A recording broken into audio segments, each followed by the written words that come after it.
ایک تاریخی جلسہ ہے، ایک یادگار جلسہ ہے جس کے لیے ہمارے پرکھوں نے، ہمارے بزرگوں نے، ہمارے بڑوں نے جو خواب دیکھا تھا، آج وہ خواب شرمندہ تعبیر ہو رہا ہے۔ وہ خواب ان کا یہ تھا کہ جو ہماری قدیم جامع مسجد ہے اس کو خوبصورت بنایا جائے، اس کو جدید انداز سے اس کو جو ہے اس کے اندر نکھار پیدا کیا جائے۔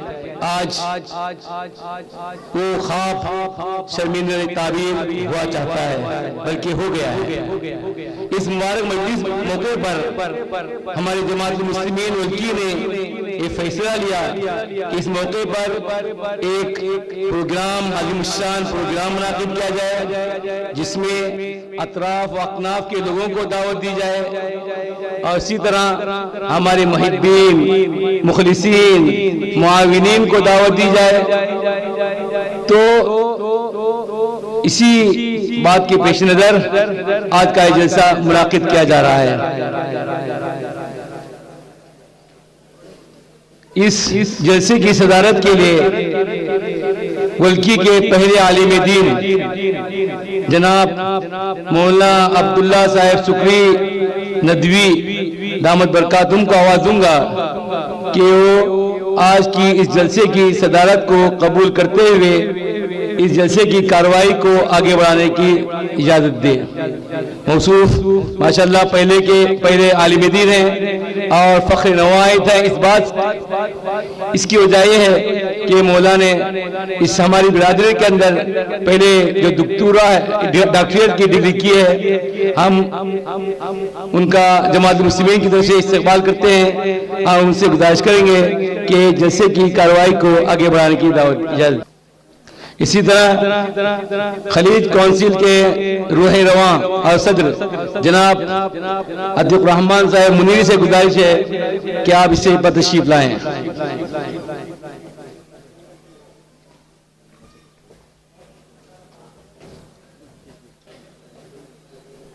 اس وقت ہمارے درمیان ایس ڈی پی آئی کے اسٹیٹ صدر جناب عبد المجید صاحب میسوری بھی تشریف فرما ہیں، ان سے گزارش کروں گا کہ آپ اس سے پر تشریف لائیں۔ اسی طرح ہمارے کرم فرما اور اپنے وطن سے بے پناہ محبت کرنے والے جناب نعمان صاحب سکری، ان سے گزارش کروں گا کہ آپ بھی اس سے پر تشریف لائیں۔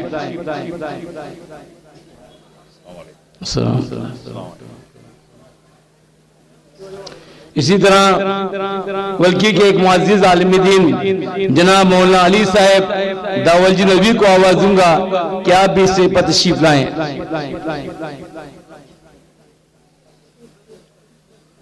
محترم حضرات، آج ولکی کے چند نوجوان، چند بزرگ اور چند خواتین یہاں پر حاضر ہیں، لیکن ایک بڑی تعداد ان کی ہے جو یہاں پر حاضر نہیں ہے، جسمن حاضر نہیں ہے لیکن دل کے اعتبار سے، قلب کے اعتبار سے یہاں حاضر ہیں۔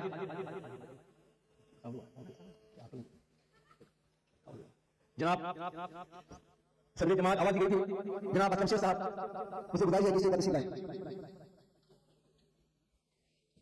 مدعی لاکھ برا چاہے تو کیا ہوتا ہے، وہی ہوتا ہے جو منظور خدا ہوتا ہے۔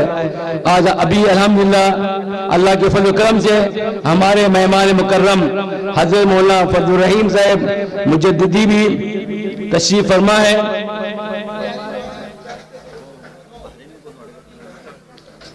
ہم جماعت المسلمین کی طرف سے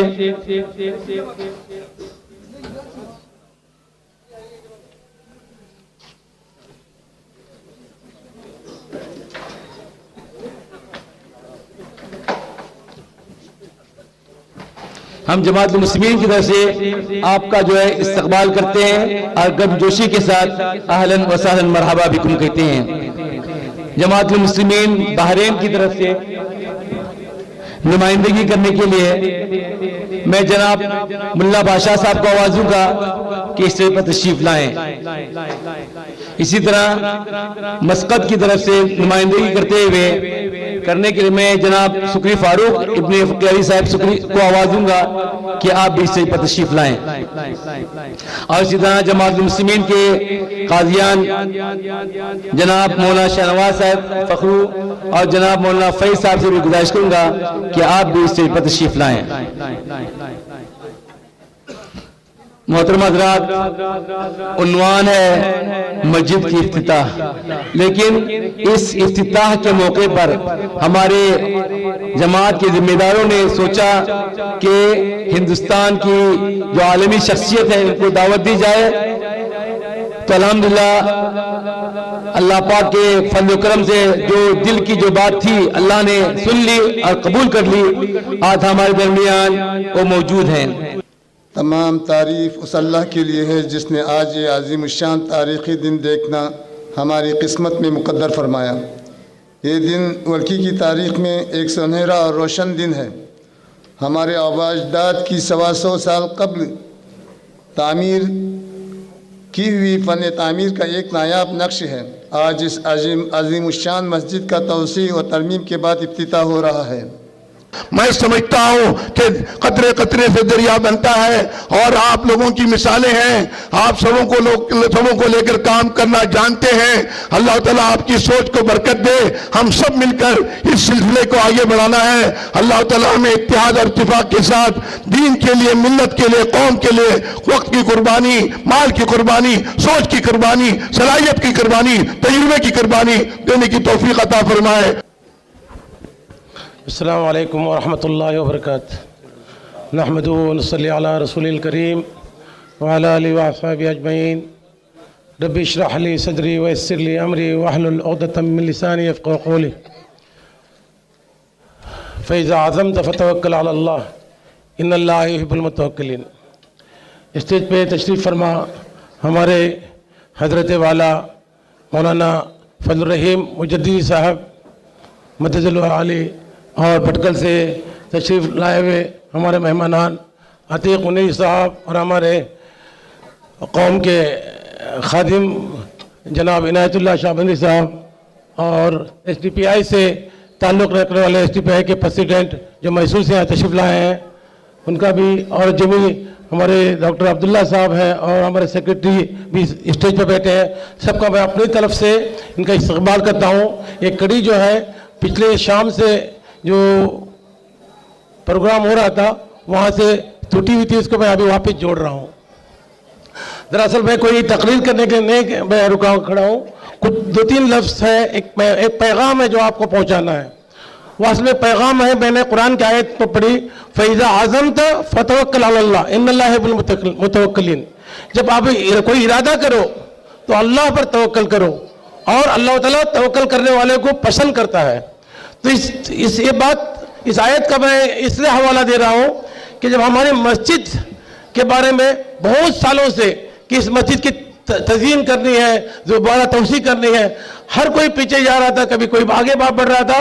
بہرحال 2019 میں یہ طے ہوا کہ بھائی انشاءاللہ کوئی ہم راستہ ڈھونڈ لیں گے۔ اب ہمارے مالی حالات تو اتنے اچھے نہیں تھی، اور چھوٹا سا قریہ ہے یہ۔ بہرحال لمبی کہانی نہیں کہہ سکتا میں، کیونکہ حضرت مولانا وغیرہ کی اب باتیں رکھنی ہے۔